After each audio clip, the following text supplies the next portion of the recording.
네, 사랑하는 두란노 성경교실 시청자 여러분, 지난 한 주간도 건강히 잘 지내셨나요?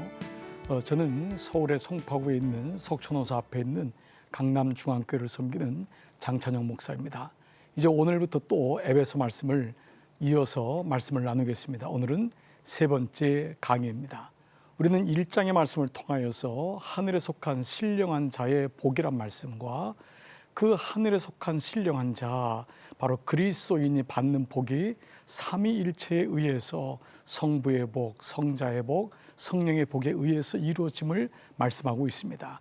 그리고 그것은 바로 지혜와 통찰력, 바로 그 영인, 바로 성령에 의해서 하나님을 알아간다는 것, 하나님의 자녀로 산다는 것, 그리고 성령님이 어떠하신지를 알아가는 것, 바로 그것이 1장의 내용이었습니다. 자, 오늘 2장은 구체적으로 이제는 교회론적으로 말하면 구속의 사건을 사도 바울은 더 풀면서 말씀하고 있습니다. 여러분, 에베소 말씀은 교회죠. 교회에게 주시는 교회론입니다. 그 교회의 머리는 바로 예수 그리스도십니다. 예수 그리스도의 십자가 사건으로 인하여서 예수님은 승천하셨지만 하나님이 보내신 제3위의 영이신 성령께서 이 땅에 오셔서 우리로 하여금 교회를 세우게 하셨습니다. 바로 이것이 에클레시아, 부름받은 사람들의 모임이라고 하는 뜻을 가지고 있습니다. 오늘 이 부름받은 사람들의 모임을 가지고 지어진 축복, 이것을 가리켜서 오늘 제목인 함께 지어져 가는 땅의 축복이라고 할 수 있습니다. 하나님이 그 영적인 축복을 이 땅에 심으신 것입니다. 그래서 우리는 이 땅에서 함께 지어져 가는, 바로 교회된 그 자에게 주시는 땅의 축복, 이 땅에 살아가는 그리스도의 축복에 대한 말씀을 오늘 같이 나누도록 하겠습니다. 자, 2장 1절은 이렇게 시작되고 있습니다. 그는 허물과 죄로 죽었던 너희를 살리셨도다. 여기 허물이란 것은 일반적으로 성경학적인 의미로 말하면 허물과 죄는 자범죄와 원죄를 의미하고 있습니다. 즉 큰 테두리가 죄입니다. 우리는 스스로 범한 죄와 아담으로부터 이어온 죄로 인하여서 죽었습니다. 우리가 죄를 지어서 죽고 또 죄인이어서 지금 죽는 것입니다. 그래서 우리는 다 죽었는데 너희를 살리셨도다. 그 첫 번째 주어가 누구냐면 그는 허물과 죄로 자범죄와 원죄로 죽었던 너희를 살리셨도다. 그분이 우리를 살리셨도다. 그래서 죽었다고 하는 것은 단지 영적인 죽음만을 의미하지 않습니다. 이것은 더 나가서 육체적인 죽음에서부터 더 영적인 죽음, 이 모든 것이 합해져서 하나님과의 단절, 이것이 바로 사실은 죄입니다. 죽음입니다. 죽음은 우리의 생명이 끊어지는 것이 죽음을 의미하지 않습니다. 이것은 바로 하나님과의 단절, 바로 이것을 얘기하고 있습니다. 우리는 하나님께로 받은 축복, 하나님과의 그 관계가 영적으로 마귀에게 빼앗겼음을 우리는 알고 있습니다. 그래서 구속이라는 것은 그 잃어버렸던 것을 다시 찾아서 복원시키는 것, 그것이 바로 구속이란 말씀을 드렸습니다. 그 흥미롭게도요, 구속이라는 영어가 atonement인데, atonement, 이 단어를 풀이하면 at one month입니다. at one month, 한 번에 이루어진 구원, 그것은 바로 여러분이 아시는 말씀, 히브리서 9장 12절, 염소와 송아지의 피로 아니하고 오직 자기 피로 영원한 속죄를 이루사 단번에, 이것이 바로 at one month, atonement, 단번에 성소에 들어가셨느니라. 바로 주님이 한 번에 죽으심으로, 만약 주님이 그렇게 죽지 않으셨으면 오늘 우리는 끊임없는 제사를 드려야 할 것입니다. 그런데 주님이 단번에 죽으셨다.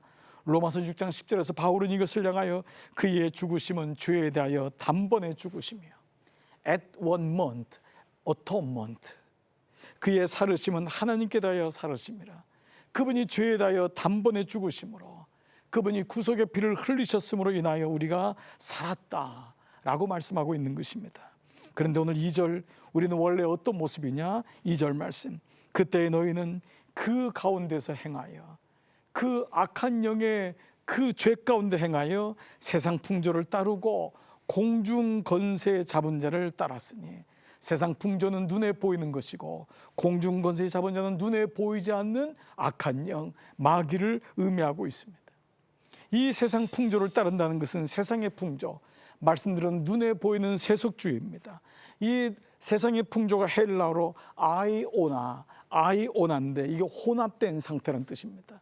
세상의 풍조가 혼합된 거예요. 불순물이 많은 거예요. 세상의 모든 문화가 혼합돼서 그로 인해서 하나님을 찾지 못하게 하는, 순교를 잃어버린 시대에 혼합된 상태, 이것이 세상 풍조를 뜻하는 헬라어인데요. 흥미롭게도 당시 에베소에 있었던 신의 이름이 뭐냐면 아이온입니다. 아이온. 세상 풍조가 아이오나인데 그 여신의 이름이 아이온이에요. 즉 그 세상이 주는 신은 우리로 하여금 혼합된 마음, 나누어진 마음, 하나님께로 나가지 못하는 마음을 주는 것을 얘기합니다. 이 세상의 풍조는 그러합니다. 우리가 아무리 세상의 풍조를 따라서 그것이 잘 사는 것 같이 살아가지만 결국은 혼합되기 때문에 순교를 잃어버리고 하나님을 떠나는 경우가 얼마나 많이 있습니까? 바울은 로마에서 지금 그 에베소를 향한 간절함을 가지고 있는 거예요. 그 성도들이 순교를 하기를, 믿음을 지키기를, 마치 고린도 교회를 향한 바울의 말처럼 너희의 몸을 창기의 지체로 만들겠느냐, 너희의 몸이 성전인 것을 알지 못하느냐. 에베소를 향한 이 말씀은 오늘 이 시대를 향한 말씀과도 같다는 것입니다. 두 번째로 공중권세 잡은 자. 이 공중이라고 하는 것은 영어로도 스카이가 아닌, 장소가 아니라 에어입니다. 에어. 그것은 바로 이 공중, 바로 이 땅에 살고 있는 이 환경, 모든 영적인 이 모든 것을 사로잡고 있는 자. 여러분 누가복음 4장 5절에 보면은 마귀가 또 예수를 이끌고 올라가서 순식간에 천하만국을 보이며 이르되 이 모든 권위와 그 영광을 내가 내게 주리라. 이것은 내게 넘겨준 것이므로, 아담이 하나님을 불순종함으로, 하나님의 명령을 어김으로 인하여서 하나님과의 관계로 죄를 졌습니다. 그래서 모든 권세를, 자녀의 권세를 뺏긴 거예요. 그래서 이 사단은 뭐라고 하냐면 이것은 내게 넘겨준 것이므로, 첫 번째 아담이 너가, 그 아담이, 근데 예수 그리스도는 두 번째 아담인 거잖아요. 둘째 아담에게 회복된 거란 말이에요. 첫째 아담이 나에게 넘겨준 것이므로 내가 원하는 자에게 주노라. 우리는 이 말씀이 사실 영적으로 얼마나 소름 끼치는 말씀인지 알 수가 없습니다. 공중권세 붙잡은 자, 모든 세상의 에어, 환경을 다 이 세상을 주름잡고 있는 그 자가 내가 원하는 자에게 이 권세를 주겠다라고 말씀하고 있는 것입니다. 자, 이 말씀이, 그 다음 말씀이 이렇게 나와요. 그리고 나서 악마는 그에게 말하였다. 내가 이 모든 권세와 그 영광을 너에게 주겠다. 이것은 나에게 넘어온 것이므로, 세 번역 말씀에 내가 주고 싶은 사람에게 준다. 나에게 넘어온 것으로. 그래서 구속이라는 것이 뭐냐? 그 넘어간 것을 다시 찾아오신 것이 단번에 죽으심으로, 주저하지 아니하시고, 그 하나님의 본체이신 예수님이, 아들이신 그분이 오셔서 한 번에 죽으심으로. 그런데 이것은 내가 할 수 있는 것이 아니에요. 바로 예수님이 하셨다라는 거예요. 구원은 바로 예수님으로부터 오는 것임을 에베소 교회 교우들에게 말씀하고 있죠. 자, 그래서 이것이 고린도전서 6장 19절 보면은 너희 몸은 너희가 하나님께로부터 받은 바 너희 가운데 계신 성령의 전인 것을 알지 못하느냐. 너희는 너희 자신의 것이 아니라 값으로 산 것이 되었으니 그런즉 너희 몸을 하나님께 영광을 돌리라. 이게 바로 값으로 산 것이 되었으니, 이것이 바로 단번에 드렸다. 구속, 값으로 산 것이 되었다. 여러분, 값으로 사다의 이 헬라어는 티메스란 말인데 두 가지 뜻이에요. 한 가지는 그 가치가 너무 비싸다. 예수 그리스도께서 당신의 몸을 들여 구원을 주셨기 때문에 그 값을 형언할 게 없는 거예요. 그래서 그걸 가르쳐서 우리는 값없는 은혜라고 하는데, 이거는 공짜가 아닌 프라이슬리스, 값을 매길 수 없는 그 은혜. 그분이, 하나님이 이 땅에 오셔서 당신의 몸을 드린 그 값을 매길 수 없는 그 값, 팀에서는 그 가치가 너무도 비싸다. 두 번째, 그 가치가 정당하여 결코 다른 사람에게 뺏기지 않는다. 마귀가 우리에게 계속해서 우리를 속삭이는 거예요. 우리를 뺏어가려고 하는 거예요. 그때 그 주님의 십자가 사건은 더 이상 마귀에게 빼앗길 수 없는 정당한 값을 치른 구속의 값인 것을 말씀하고 있습니다. 자, 여러분, 우리는 여기서요, 구약의 룻기를 통하여서 이 값을 치르고 그리고 정당하게 샀다고 하는, 바로 기업을 무르는 것. 구약에는 기업을 무르는 자, 그리고 신약에는 그것이 바로 값을 치르는 자. 같은 맥락, 구속론의 같은 맥락에서 볼 때 보아스와 룻의 관계를 통해서 이 말씀을 알 수 있습니다. 룻기 3장 12절 보면은 이 말씀이 이루어집니다. 참으로 나는 내 기업을 물을 자니, 나는 보았습니다. 내 기업을, 바로 이 룻의 기업을 물을 자나, 물을 자가 나보다 더 가까운 친족이 있으니, 보아스보다 친족으로 더 가까운 자가 있는 거예요. 친척 중에. 이 밤에 여기서 머무르라. 아침에 그가 기업 물을 자의 책임을 내게 이행하려 하면 좋으니 그가 그 기업 물을 자의 책임을 행할 것이니라. 만일 그가 기업 물을 자의 책임을 내게 이행고자 아니하면 여호와의 사심으로 맹세하노니 내가 기업 물을 자의 책임을 내게 행하리라. 바로 이 말씀이 나와 있는 거예요. 여러분, 보아스는 룻의 처지를 아는 거예요. 바로 그는 남편 엘리멜렉이 죽으면서 이방 땅에서 시어머니 나오미만 있는 거예요. 나오미가 너무 불쌍해서 룻을 자기의 고향인 바로 이 떡집인 베들레헴에 데려오지 않습니까? 그런데 베들레헴에 들어왔지만 룻은 남편도 없고 늙은 시어머니를 모시고 있으니까 누군가가 자기를 사줘야 돼요. 기업을 물러줘야 돼요. 그래서 누군가가 대신 나를 보증해 줘야 되는데 그 친족 중에 하나가 보아스보다도 더 가까운 사람이 있는 거예요. 근데 읽지 않았지만 룻계는 그자가 처음에는 이 룻의 기업을 물으려고 했지만 가만히 생각해 보니까 이 늙은 시어머니도 있고 또 만약에 이 룻이 결혼을 해가지고 자녀를 낳으면 자기의 분깃이 돌아올 것이 없다고 생각하니까 포기합니다. 그 다음에 온 것이 바로 보아스입니다. 보아스는 이것을 알았던 거예요. 바로 이 첫 번째 가까운 자, 그의 유익을 위해서 기업을 물을 자가 영적으로 보면은 마귀인 것입니다. 마귀는 우리에게 내가 너를 도와줄 것이다, 내가 너를 책임질 것이다 하지만 마지막에 그는 책임지지 않습니다. 그러나 보아스, 성령을, 예수님을 예표하는 이 보아스가 기업을 무르는 자지요. 자, 이런 의미에서 기업을 무르기 위해서는 세 가지가 꼭 충족돼야 됩니다. 첫 번째는 친족이어야 됩니다.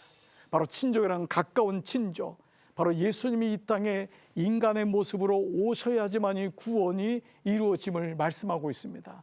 하늘에 계셔서 내가 너를 사랑하는 거 알고 있지, 이것이 아닙니다. 그분이 이 땅에 오신 것입니다. 굳이 그럴 필요가 있었나요? 아닙니다. 그분이 사람의 모양으로 이 땅에 오셔서 우리와 똑같은 삶을 사심으로 그분이 친족이 되신 것입니다. 구원의 첫 번째 이루어지는 바로 조건이 이루어졌습니다. 두 번째는 기꺼이 감당해야 됩니다. 여러분, 룻에게 가장 가까웠던 자는 기업을 물을 수 있었지만 기꺼이 하고자 하는 것이 없었습니다. 주판화를 돌려보니까 자기에게 불이익이 된다고 생각했습니다. 그래서 그는 값을 물지 않습니다. 그러나 예수님은 단번에 죽으심으로 기꺼이 우리를 사랑하시되 죽을 때까지, 죽기까지 사랑하심으로 당신의 사랑을 우리에게 확증하신 것입니다. 두 번째 기업 물을 자의 조건이 확증된 것입니다. 세 번째 무엇입니까? 능력이 있어야 됩니다. 아무나 기업 물을 수가 있습니다? 없습니다. 예수님은 구원자십니다. 그분은 선지자요, 제사장이요, 왕이신 것입니다. 우리의 죄값을 물을 수 있는 능력이 기업을 물을 수 있는 자가 된 것입니다. 바로 바울은 에베소 교회를 향해서 그 예수님이 당신을 위하여서 값을 치르셨습니다. 당신들은 그러한 존재입니다. 당신들이 모인 교회는 그 예수 그리스도의 머리로 세워진 교회입니다. 그러므로 당신들은 바로 함께 지어져가는 교회의 축복, 땅의 축복을 누리셔야 됩니다. 이 말씀을 하고 있습니다. 자, 이제 3절은 이렇게 진행되고 있습니다. 전에는 우리도 다 그 가운데서 우리의 육체의 욕심을 따라 지내며 육체와 마음이 원하는 것을 하여 다른 이들과 같이 본질상 진노의 자녀이었더니, 우리가 다 이랬던 것입니다. 예수님을 기준으로 해서 보니까 우리는 죄가 없는 줄 알았고 우리는 나의 의로 살았다고 생각했습니다. 근데 가만 보니까 이것이 교만이었고 하나님을 떠난 자의 모습이었습니다. 이것이 바로 본질상 진노의 자녀, 진노를 받을 수밖에 없는 우리의 모습을 본 것입니다. 여러분, 우리가 언제 예수 그리스도를 통해 우리를 보게 됩니까? 십자가를 볼 때 우리는 비로소 내가 어떠한 존재인지를 아는 것입니다. 세상의 어떤 모습도 나를 볼 수 있는 모습은 없습니다. 동창회에 가도, 친구랑 모여도, 결국 열등감과 비교의식 속에서 조금 더 높아지고 싶고 교만한 얘기를 하고 없는 것을 부풀리는 것이 우리 인생입니다. 근데 십자가의 빛 앞에서 우리는 비로소 우리 자신을 보게 됩니다. 무엇보다 우리가 본질상 진노의 자녀였음을, 본질상 하나님을 떠난 존재였음을, 하나님과 단절된 존재였음을 깨닫게 되는 것입니다. 바로 이것이 3절의 바울의 고백인 것입니다. 4절에는 그런 우리를 위해서 하나님이 어떻게 하셨느냐, 긍휼이 풍성하신 하나님이 우리를 사랑하신 그 큰 사랑을 인하여 허물로 죽은 우리를 그리스도와 함께 살리셨고 너희는 은혜로 구원을 받은 것이라. 그런데 그렇게 진노를 받을 수밖에 없는 우리였는데 예수 그리스도께서 우리를 하여 값을 치르심으로 너희는 은혜로 구원을 받은 자다. 이 고백을 하고 있습니다. 그리고 이제 6절 7절에서는 이제 그러므로 너희는 함께 일어서서 6절 또 함께 일으키사 그리스도 예수 안에서 함께 하늘에 앉히시니, 함께라는 단어가 계속 반복됩니다. 이것이 바로 교회의 공동체입니다. 믿음은 단수가 없어요. 믿음은 복수인 거예요. 우리인 것입니다. 우리 교회인 것입니다. 우리를 함께 일으키사 그리스도 예수 안에서 함께 하늘에 앉히시니 이는 그리스도 예수 안에서 우리에게 자비하심으로써 그 은혜의 지극히 풍성함을 오는 여러 세대에 나타내려 하심이니라. 바로 이 말씀을 통하여서 그는 삶의 현장에서 우리가 함께 일어나서 함께 주님과 함께 왕노릇하는 이 말씀을 하고 있습니다. 자, 이제 8절 후반절은 이렇게 시작합니다. 너희는 그 은혜에 의하여 믿음으로 말미암아 구원을 받았으니 이것은 너희에게서 난 것이 아니요 뭐라고요? 하나님의 선물이다. 두 가지 말씀입니다. 구원은 전적인 하나님의 은혜다. 구원은 전적인 하나님의 은혜다. 이것을 값을 매길 수 없는 은혜, 값없는 은혜다. 그래서 free가 아닌 priceless, 값을 매길 수 없는 그 은혜다. 그것은 역으로 말하면 그렇게 우리는 존귀한 자라는 것입니다. 함께 우리를 일으키시고 함께 우리를 하늘에 앉히실 정도로 우리는 존귀한 자다. 우리는 땅에서 끝나는 자가 아니다 라는 것을 말씀하고 있습니다. 두 번째, 이 구원은 어떤 것입니까? 내 힘으로가 아닌 하나님의 힘으로. 이 말씀은 무엇이지요? 자수성가가 아닌 신수성가라는 것입니다. 내 손으로 내 인생이 여기까지 왔음이 아니라 순간순간마다 하나님의 손이 나를 도우셨음을 고백하는 것입니다. 그리스도의 성숙은 여기서 이루어집니다. 여러분, 저나 여러분이 육체를 가지고 있기 때문에 우리는 순간순간 내가 주인 될 때가 많이 있습니다. 그때마다 깜짝 놀라야 됩니다. 아니구나, 자수성가가 아니라 신수성가구나. 하나님의 손이 나를 도우셨구나. 바로 이것이 하나님의 은혜인 것입니다. 9절에서 이것을 바울은 다시 확인합니다. 행위에서 난 것이 아니니 이는 누구든지 자랑하지 못하게 함이니라. 에베소 교회도 자랑하는 사람이 많았던 것 같아요. 고린도 교회에 있었던 누구는 아볼로파요, 누구는 그리스도파요, 누구는 게바파요. 바로 이것이 아니라 우리는 어떤 것도 자랑하지 못하게 하려니라. 왜요? 그분이 우리를 위해 죽으셨으므로, 그분이 우리를 값을 치르셨기 때문에 우리는 자랑할 것이 아무도 없다. 오히려 우리의 자랑은 오직 예수 그리스도 한 분밖에 없다. 바로 이 말씀을 주고 있습니다. 여러분, 이 말씀을 했던 바울 입장에서도 바울도 얼마나 자랑할 것이 많았던 사람입니까? 그는 빌립보서 2장의 5절과 6절에서 그 스스로를 이렇게 말하고 있어요. 나는 8일 만에 할례를 받고 이스라엘 족속이요 베냐민 지파요 히브리인 중에 히브리인이요 율법은 바리새인이요 열심으로는 교회를 박해하고 율법의 의로는 흠이 없는 자라. 그는 그야말로 오늘날로 말하면 스펙이 가득한 자입니다. 그러나 그는 어느 날 깨달았던 거예요. 이거를 지키려고, 이거를 유지하려고 하나님을 믿었구나. 내가 하나님을 믿은 것은 하나님을 사랑해서가 아니라 내가 이것을 유지하기 위해서 하나님이 필요한 것은 아니었을까.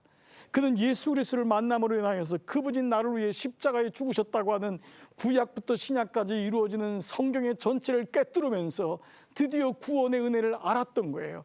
기업 물을 자의 그 은혜가 구속의 값을 치르신 예수 그리스도로 인하여 그 구원을 깨달은 다음에 비로소 그는 자랑할 것이 아무도 없음을, 그 구원은 오직 하나님의 선물임을 그는 알았던 것입니다. 그래서 그는 이것을 내려놓고 심지어는 이것을 배설물로까지 여기는 믿음을 보여주었던 것입니다. 여기서부터 바울의 인생은 스펙에서부터 스토리로, 바로 하나님을 만난 이야기로 오늘 우리에게까지 전해내려고 있는 것입니다. 마지막 10절 말씀, 우리는 그의 만드신 바라, 우리는 그가 만드신 바라, 그가 값을 치러서 우리를 가져오신 바라, 그리스도 예수 안에서 선한 일을 위하여 지으심을 받은 자니.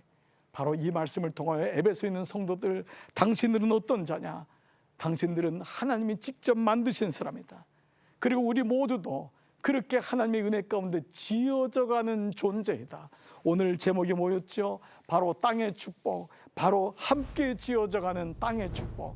바로 함께 지어져간다는 것은 공사 중이다. 우리는 완성된 자가 없습니다. 우리 모두는 공사 중입니다. 우리는 지어져가는 것입니다.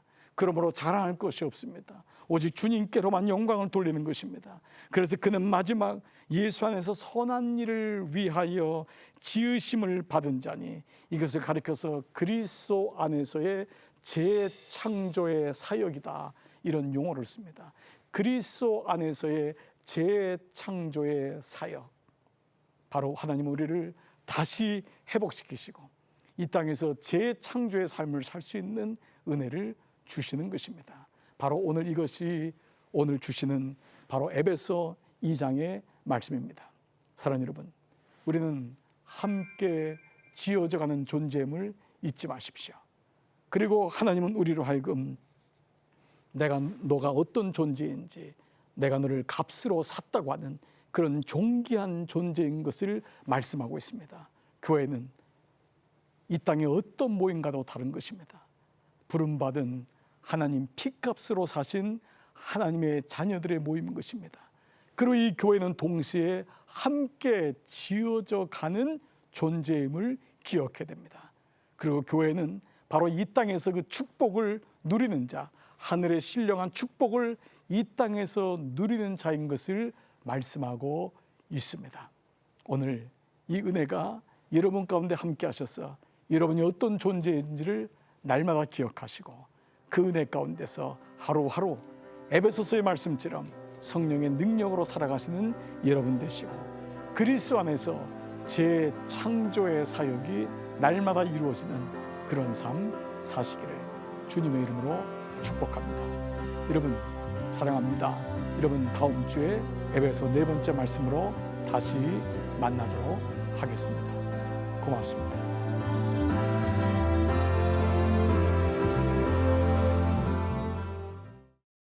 이 프로그램은 CTS 방송가족의 사랑과 후원으로 제작되었습니다. 후원전화 02-6333-1003번, ARS 060-808-1004번으로 전화주세요.